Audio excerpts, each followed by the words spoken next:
Working at a college, I hear people saying, use your head. I say, please, not just your head. If you don't use your heart, it's not going to be complete. Because your head, I'm learning this from my hunka, my adopted brother. He said, when you use only your head is good, your brain is good, except it always says, how can I get out of some of this? How can I cut this short? How can I do this easy? And that's what the mind does. And the heart is what keeps you in balance. It says, no, there is not a quick way of doing things right. It's good that the mind is aware of these things, but without the heart giving direction to the mind, you're always going to take an easy path. And the easy path for historians is to just keep rewriting what other people have read before. So they're using their heads and none of their hearts.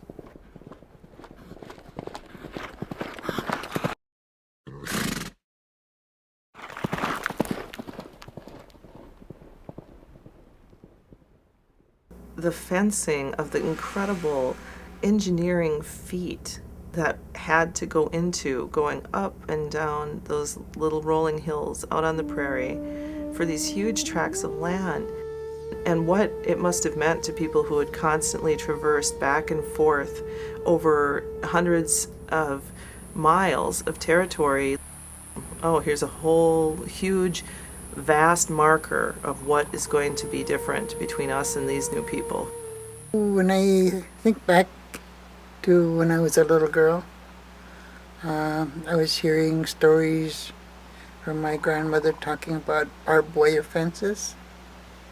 And we're Native people, never had barbed wire fences.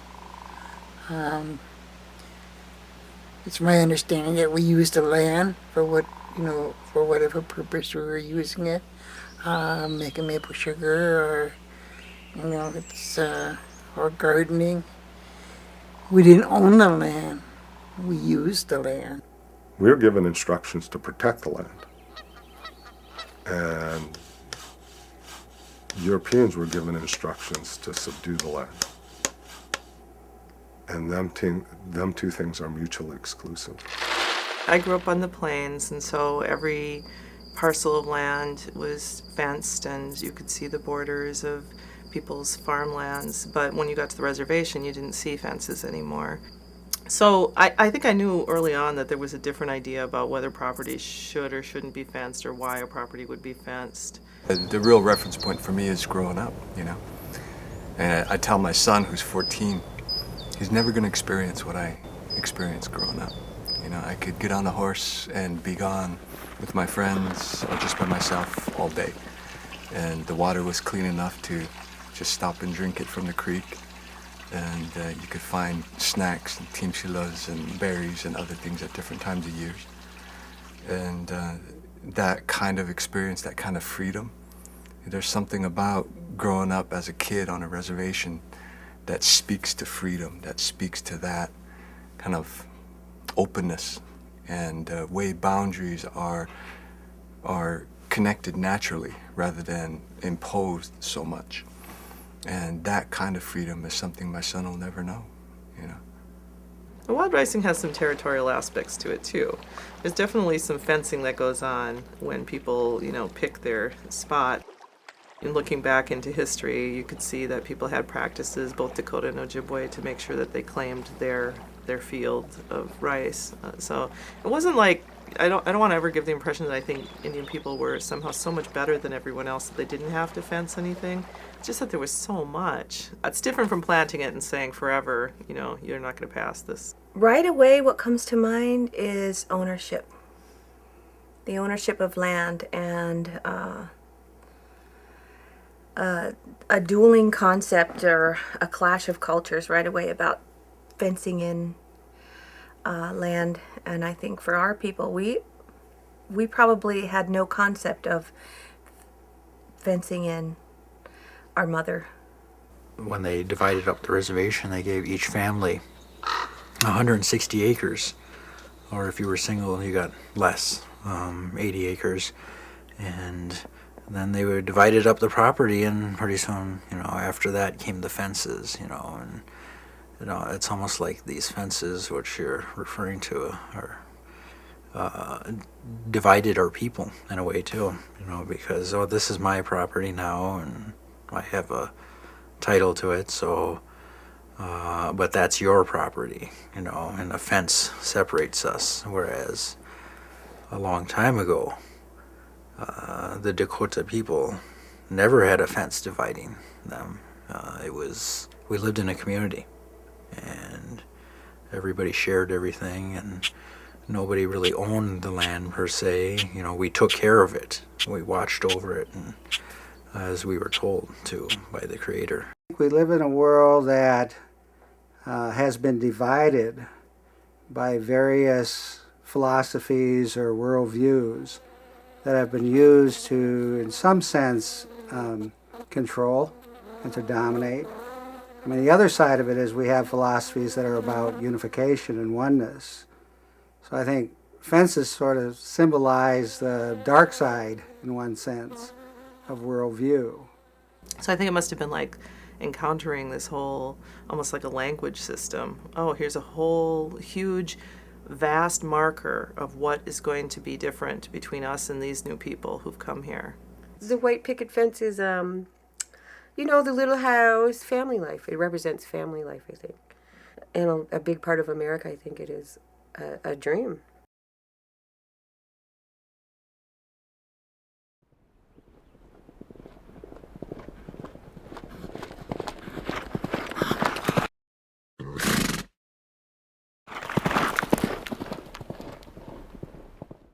The invisible fences, or you felt them. Go into a store, you felt it.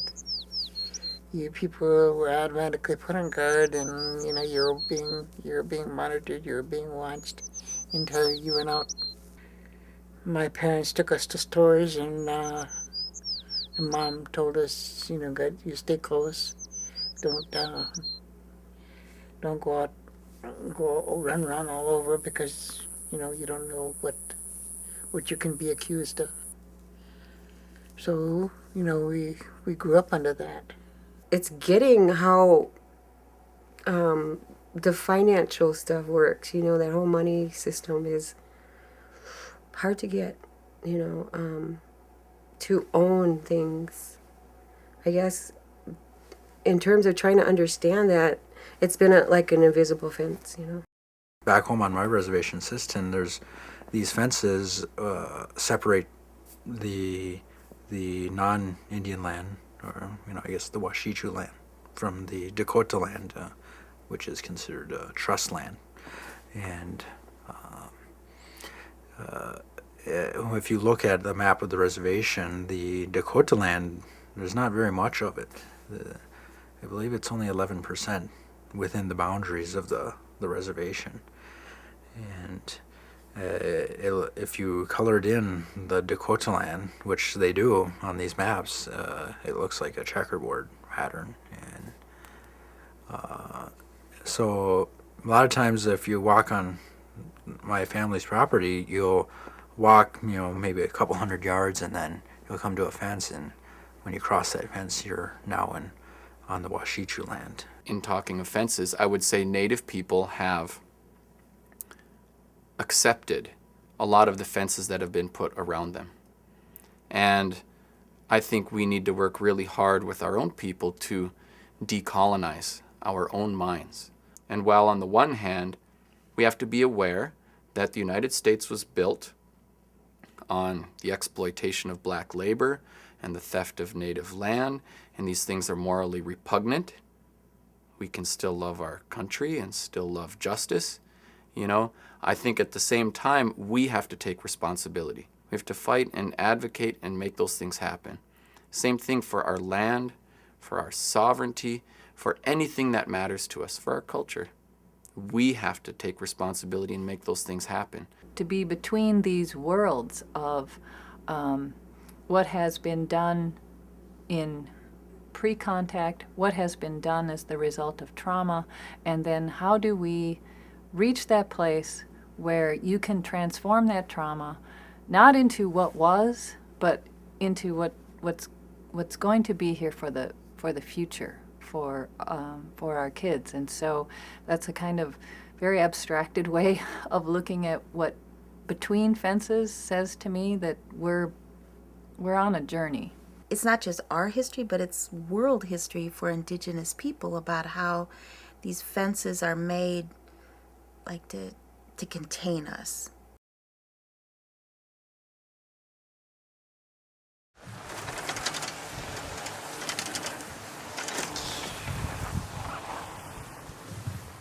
Well, one of the first images would probably be actually of the concentration camp at Fort Snelling. After the 1862 uprising, as many people are aware, Dakota people were rounded up and brought to Fort Snelling and placed in the encampment, which there actually was a fence around. And so my image of being in exile and returning to Minnesota is seeing my relatives within that encampment as prisoners in their own homeland. The iconic image of the teepee that were set up down in the concentration camp, and they were surrounded by a fence. So it was a very, big stockade-like structure.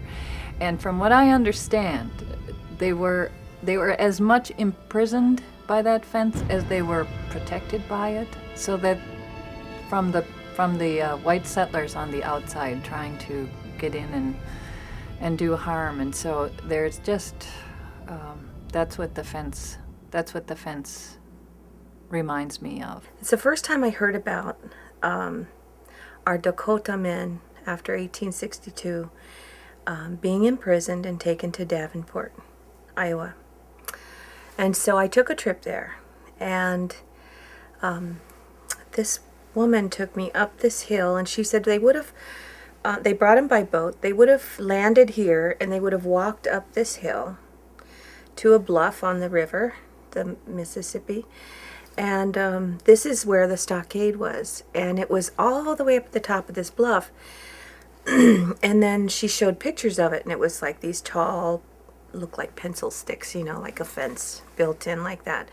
But they had, and they were really tall, and they were at the top. So when you were standing there, you wouldn't be able to see over, except they had put little, cut little windows. So the townspeople, and this is where they put the Dakota men, the prisoners who weren't hung. And the townspeople could come and spectate and watch the prisoners. And I just thought, I just had such a icky feeling, just so sad to think, that was what they endured for 3 years they were there. The bringing together of people in concentration camps really comes heavily into my mind. I grew up in Flanders, South Dakota, as I said, as an exile near the Sioux Falls Penitentiary. And we drove by there on a regular basis. And what we would see when we drove by the penitentiary, which has a huge fence and symbolizes, extreme form of, I think, domination control, of people with different points of view and different kinds of behavior, that on the street working outside the prison always were Native Americans from the state of South Dakota, who at that time made up 3/4 of the members of the South Dakota Penitentiary were Dakota people who had been exiled from Minnesota. Fences, in one sense, symbolize an attempt to control Mother Earth, to really dominate the landscape, and to claim by values of control particular areas of land and of people. So as a Native person, that's what it symbolizes to me.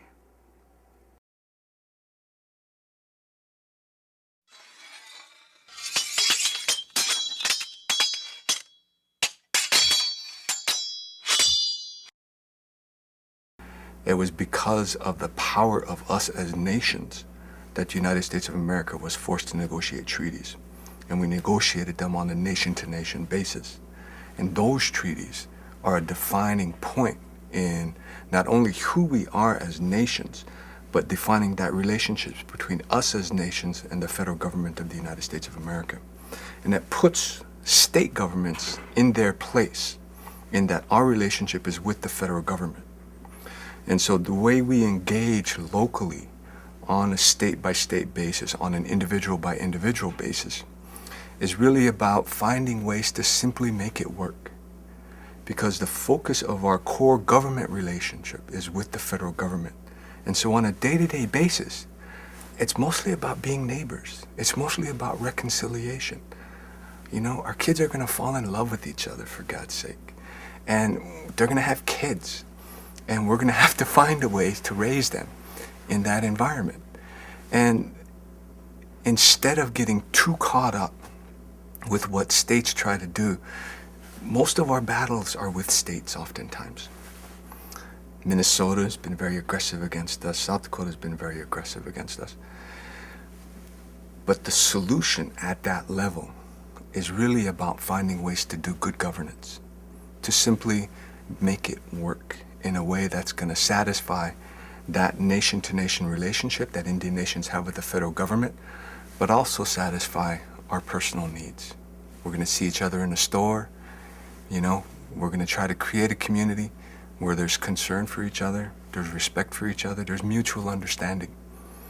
And in bringing up those few issues, it really requires us to look at our education policies so that we're educating on these broad range of issues about Indian history and non-Indian history, that we're educating about the kind of basic context of what it is to be American, and so that we find ways to effectively make things work, both on a technical level and on an interpersonal level, and find ways to respect that fact that Indian nations are a part of this United States system.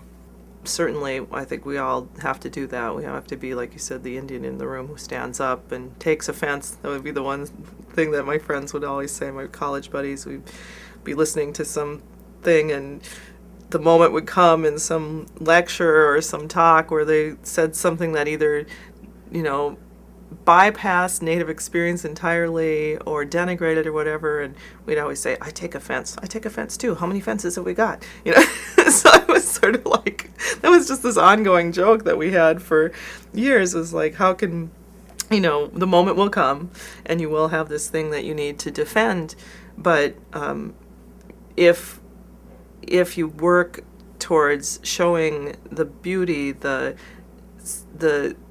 survivance that Gerald Visner describes, the vitality that continues, the incredible philosophies that always make more sense all the time, no matter what happens in the world. That's the thing that just astounds me, is that something will happen in the world and I'll think, that's exactly like I heard this Hopi guy say once, or this is exactly like I've heard about from this older person. And if you keep going to those things, I think that we can reach beyond whatever it is that's dividing people. Of course, Native Americans have been on the receiving end of lots of repugnant government policy. You know, some of the obvious things are the ways in which land was, you know, taken or manipulated out of Native hands. And there are so many ways to skin a cat, and they just found all the ways.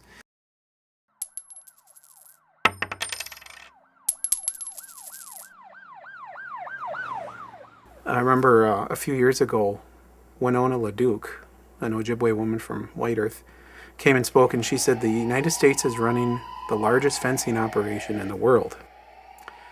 And right away I started laughing because I was like, oh my gosh, it's true.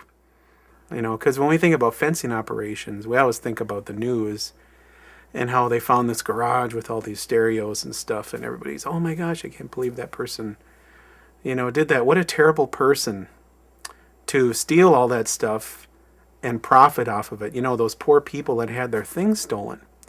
But yet, as an indigenous person, when you stand up and say the same thing happened to us, we're told to sit down and shut up. Well, yeah, that's interesting to me too. You know, the idea of the fence, and how do you take something and you know, sell it under the radar, and what has most often been sold for Native people is our artifacts, especially things that come from graves, and our bones and our bodies. And that's a really interesting thing to me, too. Items of material, culture, and intellectual property rights and medicinal knowledge and all kinds of things that have been under a lot of pressure.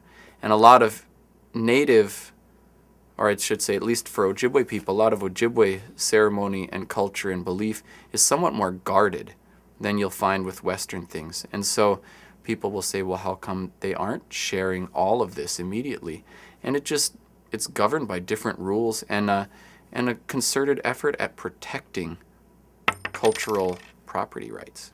One of the reasons why I don't like to teach people about the things that we do or that we know is because when you teach a dominant society something, the next thing you know is they're making money off of it. The earliest older people that I knew and talked to, they were so kind and so generous. They said, our way, everybody should be able to know it. You know, we should share this with the world, because the world will be a better place if people think like we do and, you know, respect the earth and understand the seasons and, I mean, all the things that I think people romanticize about Native people. I honestly think that those things are things people should share. But there are other things that the sharing of them, they're still so endangered that it's difficult to do that without allowing the possibility that those things will be usurped, because they always have been in the past. But the thing I've been thinking about lately is the boarding school piece. And what brings to mind is stolen children. I mean, the land is one thing. You can, you know, that's horrific to steal a homeland from people. But to steal their children, literally steal them and put them in a boarding school for the purpose of removing them from their culture, and then the abuse, the horror that followed from that. So to me, the stealing the lands was just the tip of it. When you steal those children, you steal generations. And it makes I feel like I want to tear up, and you know, it brings a lump in my throat when I think about all of that. And I look at all these, you know, buildings and look at skyscrapers, and I think, you know, they didn't get this honestly. On all these levels, the land, the culture, the artifacts, the children's lives, you know, when you look at the issues facing the community today, this is the payback for those stolen lives. When I look at society as a whole, you know, there's a real strong denial there about how they came to possess something that was not theirs to, in the beginning, that was not theirs to own.